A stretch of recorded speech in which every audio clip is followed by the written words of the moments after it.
Hello students, this is Jyoti Tiwari from GHS जुहली Katni MP। हमारे आज की वीडियो में मैं आप लोगों के लिए लेकर आई हूँ डिटर्मिनर्स, जो कि ना केवल आपके एनुअल एग्ज़ाम में बल्कि कंपटीशन में भी अक्सर पूछे जाते हैं। तो चलिए आज की वीडियो में देखते हैं what are determiners, its types and examples. Determiner word का हिंदी मीनिंग होता है निर्धारक। ये अगर हम इसको इंग्लिश में ग्रामेटिकली देखें तो ये नाउन को निर्धारित करते हैं या फिर नाउन की मीनिंग में प्रभाव डालते हैं। Determiner is a word that determines the noun और effect the meaning of a noun. Means निर्धारक एक ऐसा शब्द है जो संज्ञा को निर्धारित करता है या उसके अर्थ को प्रभावित करता है। मीन्स वह शब्द जो संज्ञा के बारे में जानकारी देता है और उसको स्पेसिफाई करता है कि वह कितनी है, कैसी है, उन शब्दों को हम डिटर्मिनर कहते हैं। इसको और सरल शब्दों में हम कह सकते हैं, a determiner is a word that placed in front of a noun to specify quantity और to clarify what the noun refers to. जब कोई नाउन किसी सेंटेंस में लगी होती है तो उसको स्पेसिफाई करने के लिए या उसको और क्लियर करने के लिए कि वह किस उद्देश्य से लगी हुई है या उसकी मात्रा कितनी है, इस चीज़ को बताने वाले शब्दों को डिटर्मिनर कहते हैं। फॉर एग्जाम्पल आप देख सकते हैं यहाँ पर डॉग वर्ड जो लिया गया है यह नाउन है और इसके साथ my dog, a dog, that dog, ये जो माई, आ और दैट वर्ड्स यूज किए गए हैं ये डिटर्मिनर्स हैं जो कि नाउन को स्पेसिफाई करते हैं कि वह मेरा डॉग है, वह एक डॉग है या वह डॉग है। तो इस प्रकार नाउन को स्पेसिफाई करने के लिए या उसके अर्थ को क्लियर करने के लिए जो वर्ड्स उसके पहले लगाए जाते हैं वे डिटर्मिनर्स कहलाते हैं। अब यदि हम डिटर्मिनर को वर्गीकृत करें तो हम देख सकते हैं कि डिटर्मिनर को हम 2 पार्ट्स में रख सकते हैं। पहला, डिटर्मिनर्स विच क्लासीफाई और आइडेंटिफाई द नाउन, एंड इसका दूसरा ग्रुप है determiners which indicate quantity the noun. Means पहला जो ग्रुप है उसमें हम उन डिटर्मिनर्स को रखते हैं जो कि नाउन की पहचान बताते हैं या उसको वर्गीकृत करते हैं, और दूसरा जो ग्रुप है उसमें हम उन डिटर्मिनर्स को रखते हैं जो नाउन की संख्या या मात्रा को निर्धारित करते हैं। Let's understand is briefly.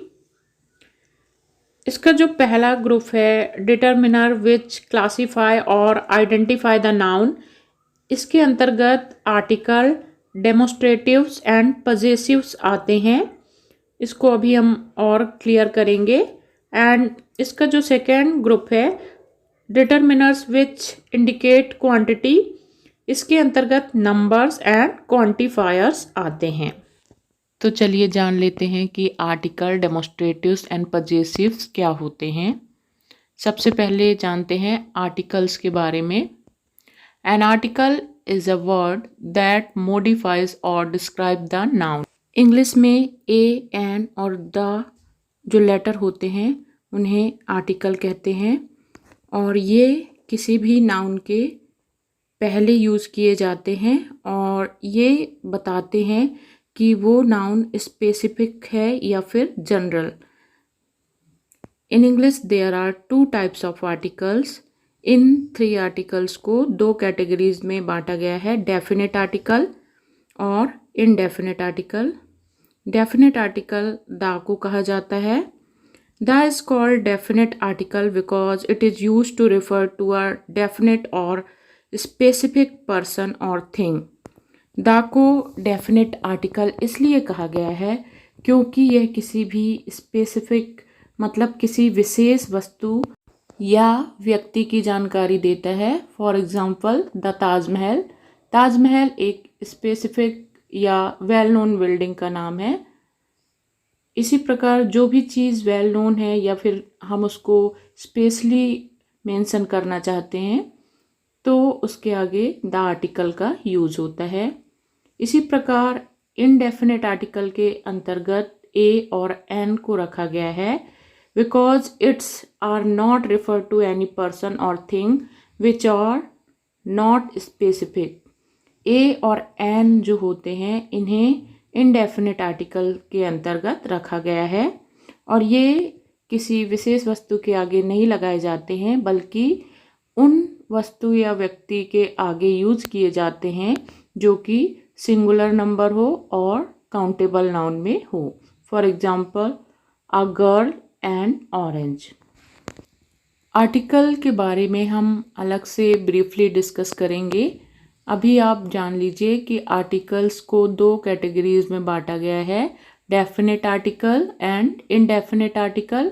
Definite article दा को कहा जाता है क्योंकि यह स्पेसिफिक चीज़ों और व्यक्तियों के आगे यूज़ किया जाता है और ए एन जो है उनको इनडेफिनेट आर्टिकल बोला जाता है क्योंकि इनका यूज़ जनरल चीज़ों और व्यक्तियों के सामने किया जाता है, बट ए और एन का यूज़ उन्हीं नाउन्स के पहले किया जाता है जो कि सिंगुलर नंबर हो और काउंटेबल नाउन हो। और ए का यूज़ कहाँ किया जाता है, एन का यूज़ कहाँ किया जाता है, इसको हम सेपरेटली अलग वीडियो में स्टडी करेंगे। And now let's see the demonstrative determiners in English. This, that, these and those, in 4 words को डेमोस्ट्रेटिव डिटर्मिनर्स कहा जाता है। मीन्स संकेतवाचक निर्धारक। जब हम इनका यूज़ करते हैं तो हम संकेत का भी प्रयोग करते हैं। For example this is a book. जो बुक हमारे पास में रखी हुई है उसके लिए हम कहते हैं दिस इज़ अ बुक। तो दिस का मतलब होता है यह और इसका उपयोग पास की चीज़ को बताने के लिए किया जाता है। उसी प्रकार दैट मीन्स होता है वह और इसका उपयोग दूर की एक वस्तु या व्यक्ति को बताने के लिए किया जाता है। दीज मीन्स होता है ये और इसका उपयोग पास की 2 या 2 से अधिक वस्तुओं को बताने के लिए किया जाता है। एंड दोज मीन्स होता है वे और इसका उपयोग दूर की 2 या 2 से अधिक वस्तुओं को बताने के लिए किया जाता है। और चूंकि जब हम इन वर्ड्स का यूज़ करते हैं तो हम संकेतात्मक रूप से अपने हाथ का भी यूज़ करते हैं और इंगित करते हैं this is a book, that is a bag, like this. जैसा कि आप इस पिक्चर में देख पा रहे हैं, एप्पल पास में है तो हम कह रहे हैं दिस एप्पल और दूर में है तो हम कह रहे हैं दैट एप्पल, मतलब वह एप्पल। इसी प्रकार यहाँ पर 2 या 2 से अधिक एप्पल हैं तो हम कह रहे हैं दीज एप्पल्स, मतलब ये एप्पल्स। एंड दोज एप्पल्स, इस वर्ड का यूज़ हम कर रहे हैं जो कि दूर में रखे हुए एप्पल्स हैं। तो इस प्रकार आप समझ गए होंगे कि दिस और दैट का यूज़ सिंगुलर नंबर के साथ किया जाता है, दीज एंड दोज का यूज़ प्लूरल नंबर के साथ किया जाता है। दिस पास की वस्तु को बताता है, दैट दूर की वस्तु को बताता है, दीज पास की अधिक वस्तुओं के लिए प्रयोग किया जाता है एंड दोज दूर की 2 या 2 से अधिक वस्तुओं या व्यक्तियों को बताने के लिए यूज़ किए जाते हैं। तो ये तो थे demonstrative determiners. Now I am going to describe about possessive determiners. Possession का मतलब होता है अधिकार और जब हम अधिकार सूचक शब्दों का प्रयोग करते हैं तो उसे पजेसिव डिटर्मिनर कहा जाता है। आपको पता होगा इंग्लिश में 3 पर्सन होते हैं, first person, second person and third person. तो उसी के अकॉर्डिंग हम इस चार्ट में देख सकते हैं पजेसिव डिटर्मिनर्स को। सबसे पहले हम जान लेते हैं कि पजेसिव डिटर्मिनर्स होते क्या हैं। A determiner which indicates possession is called possessive determiners. वे डिटर्मिनर्स, वे निर्धारक जो कि स्वामित्व का बोध कराते हैं, ऐसे वर्ड जो अधिकार या स्वामित्व का बोध कराते हैं उन्हें पजेसिव डिटर्मिनर कहा जाता है। और जैसा कि आपको पता है कि इंग्लिश में 3 पर्सन होते हैं। First person means speaker, second person means listener and third person to whom we talked about. तो इसके अकॉर्डिंग पजेसिव डिटर्मिनर्स को भी 3 पार्ट्स में बांटा गया है और इसके सिंगुलर और प्लूरल फॉर्म भी होते हैं जिसको हम चार्ट में देख सक रहे हैं। इसमें फर्स्ट पर्सन में पजेसिव डिटर्मिनर होता है माई मीन्स मेरा और इसका प्लूरल फॉर्म होता है अवर मीन्स हमारा।